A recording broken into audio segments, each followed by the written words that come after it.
pépites d'histoire. Chaque mois, découvrez une nouvelle petite histoire de la grande histoire. Présentée par Gabriel Massé. Bonjour à tous.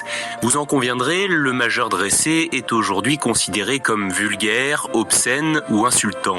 Ce geste a une histoire et elle est sans doute bien plus riche que vous ne l'imaginez. Retour dans cet épisode sur la petite histoire du doigt d'honneur et je vous préviens tout de suite, je vais casser quelques idées reçues. Revenons d'abord en 1415. Cela fait près de 8 décennies que les Français sont opposés aux Anglais dans la guerre de 100 ans. Le matin du 25 octobre, à la bataille d'Azincourt, près de 6 à 8 000 Anglais font face à environ 10 à 18 000 soldats français.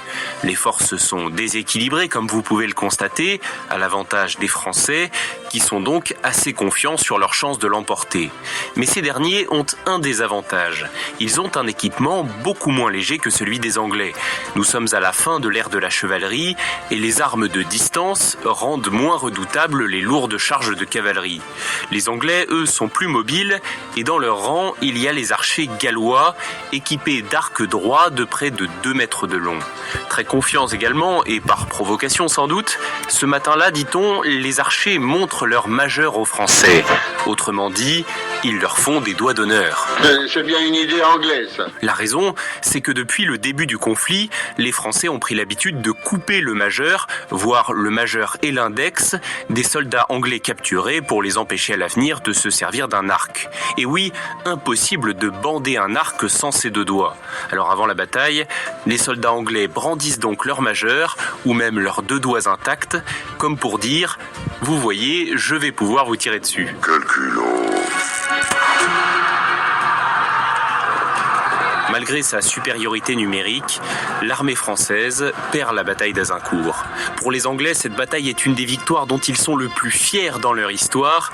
Elle est célébrée notamment par William Shakespeare dans la pièce Henri V.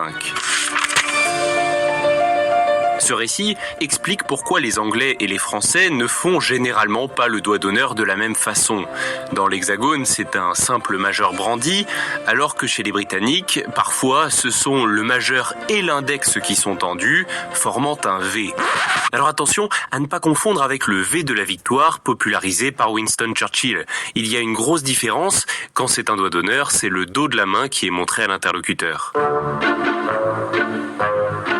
Cette histoire, je ne vous l'apprends peut-être pas, elle est assez connue.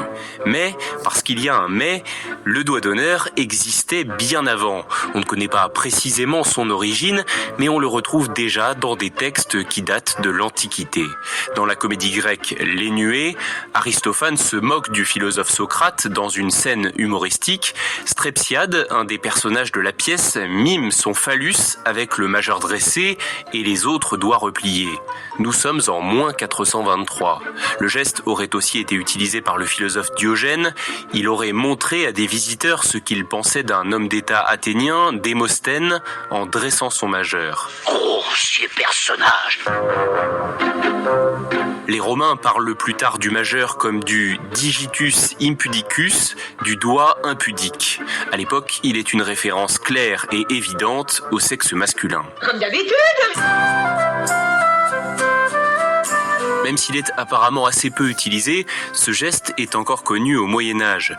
Il est mentionné dans certains écrits, toujours comme un signe d'insulte et de mépris. On le retrouve ensuite lors de la guerre de 100 ans et de la bataille d'Azincourt dont nous parlions tout à l'heure. Vous imaginez peut-être qu'après cet événement, l'usage du doigt d'honneur s'est répandu, que c'est devenu une insulte courante. Eh bien non. Il faut attendre la fin du 19e siècle pour voir ce signe réapparaître dans les usages. C'est un joueur de baseball américain de l'équipe des Boston Beaneaters, du nom de Charles Redbourn, qui fait un doigt d'honneur sur une photo d'équipe prise avant un match contre New York en 1886. C'est un cliché historique. Pour l'historien Xavier Mauduit, ce n'est pas par hasard que ce geste a refait son apparition dans le sport. Comme lors des batailles de la guerre de 100 ans, le geste peut être vu de loin. C'est une insulte ou une provocation qui ne nécessite pas d'être assez proche pour s'entendre. Et logiquement, avec le développement de l'automobile, où l'on peut voir les autres conducteurs sans pouvoir leur parler, ce geste s'est largement répandu tout au long du XXe siècle.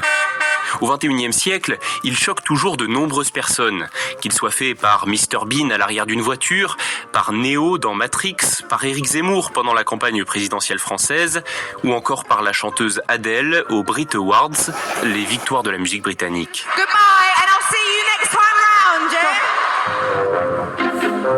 Une dernière précision, il n'existe pas seulement une ou deux façons de faire un doigt d'honneur, il en existe en fait énormément. Il y a le majeur dressé, qui est en quelque sorte devenu un symbole universel, mais il y a aussi, on l'a vu, l'index et le majeur en V, en montrant le dos de la main, également la main à plat, avec seul le majeur plié dans plusieurs pays d'Afrique, ou encore le pouce levé dans certaines régions d'Italie, ainsi qu'en Iran et en Afghanistan. Prudence donc, si vous avez prévu d'y faire de l'autostop, votre geste pourrait être mal interprété. Oh, juste un doigt. Vous voulez pas un whisky d'abord ?